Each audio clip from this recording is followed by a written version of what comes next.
സംപൂജ്യരായ സ്വാമിമാർക്ക് നമസ്കാരം.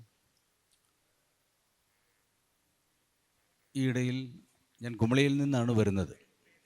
പേര് മുരളീധരൻ എന്നാണ്.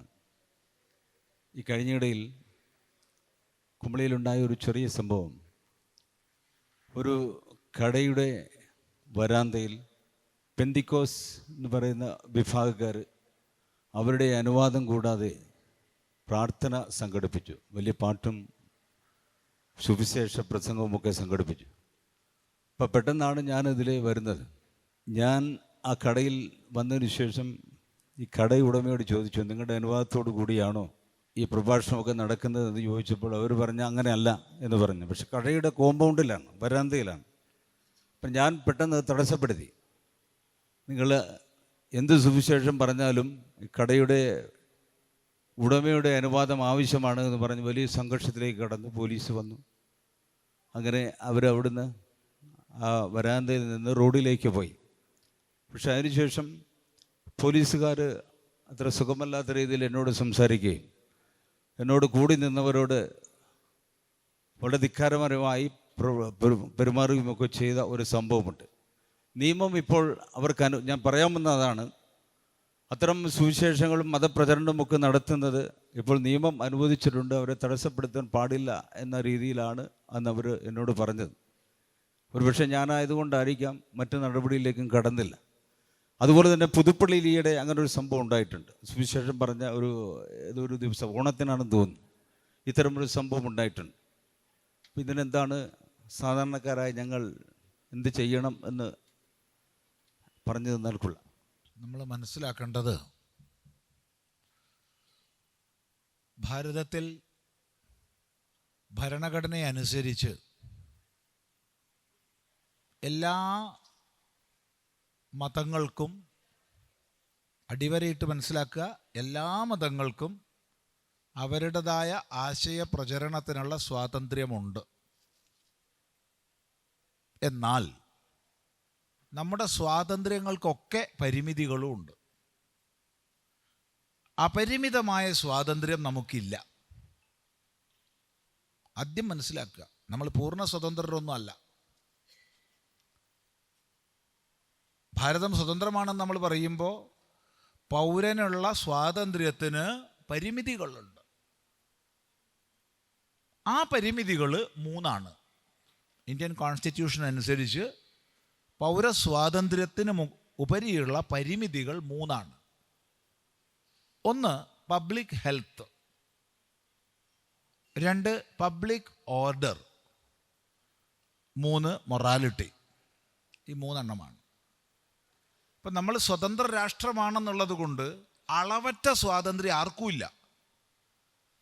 നമ്മുടെ ഭരണഘടനയിൽ പ്രതിപാദിച്ചിട്ടുള്ള എല്ലാ സ്വാതന്ത്ര്യങ്ങളും ഈ മൂന്നിന് അടിസ്ഥാനത്തിൽ പരിമിതമാണ്.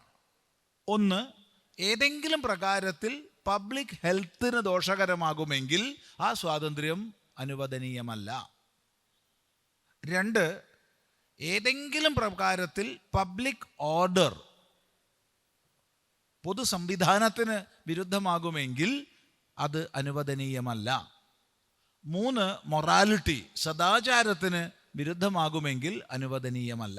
ഈ 3 നിയമം എല്ലാവരും ഓർമ്മിക്കുക. ഇത് കോൺസ്റ്റിറ്റ്യൂഷൻ അനുസരിച്ചാണ് പറയുന്നത്. ഇപ്പോൾ നമ്മുടെ സഹോദരൻ പറഞ്ഞ വിഷയത്തിൽ അവരുടെ പ്രവർത്തനം സോഷ്യൽ ഓർഡറിന് വിരുദ്ധമാണ്. കാരണം ഒരാൾ ടാക്സ് അടച്ച് കൈവശം വച്ചിരിക്കുന്ന കടയിലോ, ഒരാൾ ടാക്സ് അടച്ച് കൈവശം വച്ചിരിക്കുന്ന ഭൂമിയിലോ, അഥവാ വാടക കൊടുത്ത് താമസിക്കുന്നതോ കച്ചവടം ചെയ്യുന്നതായ സ്ഥലത്തോ അയാളുടെ രേഖാമൂലമായുള്ള അനുവാദമില്ലാതെ മറ്റൊരാൾക്ക് ഒരു പ്രവർത്തനവും ചെയ്യാൻ പറ്റില്ല. 1. 2, മതപ്രവർത്തനങ്ങൾ എന്നല്ല, ഏതാശയ പ്രവർത്തനങ്ങൾ ചെയ്യണമെങ്കിലും അതിന് അതത് സ്ഥലത്തെ സംവിധാനത്തിൻ്റെ അംഗീകാരം വാങ്ങിയിരിക്കണം. നമ്മളിപ്പോൾ ഇവിടെ ഹാളിൽ പരിപാടി നടത്തുകയാണ്. പ്രശ്നമില്ല. ഇതേ പരിപാടി നമ്മൾ പുറത്ത് നടത്തുകയാണെങ്കിൽ നമ്മൾ ഇവിടുത്തെ സംവിധാനത്തിൻ്റെ, ഇത് പഞ്ചായത്തിൻ്റെ അല്ലെങ്കിൽ പോലീസ് വിഭാഗത്തിൻ്റെ അംഗീകാരം ഉണ്ടായിരിക്കണം, അല്ലാതെ പറ്റില്ല.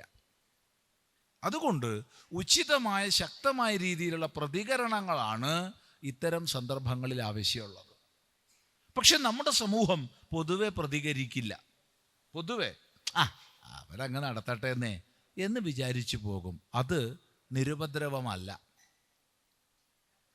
ഇപ്പം വേണ്ട സമയത്ത് പ്രതികരിച്ചാൽ, ഇപ്പോൾ ഒരാൾ പൊതുസ്ഥലത്ത് പുകവലിക്കുന്നുണ്ടെന്ന് വിചാരിക്കുക.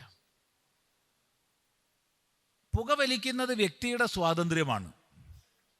അയാളുടെ ശരീരത്തെയാണ് രോഗഗ്രസ്തമാക്കുന്നത്.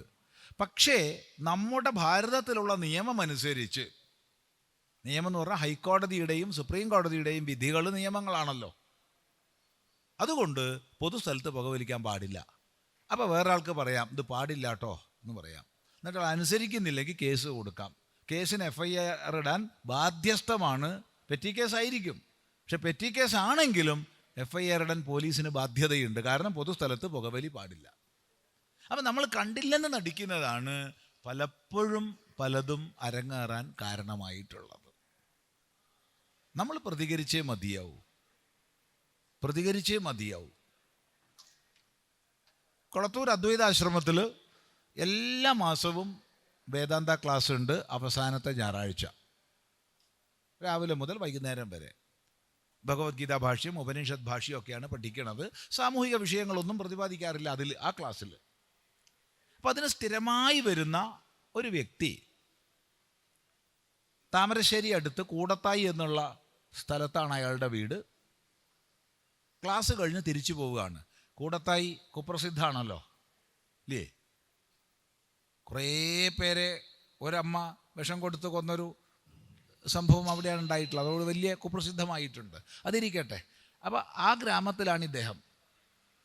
അപ്പോൾ ക്ലാസ് കഴിഞ്ഞ് തിരിച്ചു പോകുന്ന സമയത്ത് ഒരു ക്രിസ്ത്യൻ പ്രവർത്തകരുടെ പ്രസംഗം നടക്കുകയാണ്. ഗംഭീര പ്രസംഗമാണ്. അതിൽ പറയുകയാണ്, ഭഗവത്ഗീതയിൽ പറഞ്ഞിട്ടുണ്ട് പാപോഹം പാപകർമ്മോഹം, ഞാൻ പാപിയാണ്, പാപകർമ്മത്തോട് കൂടിയവനാണ്.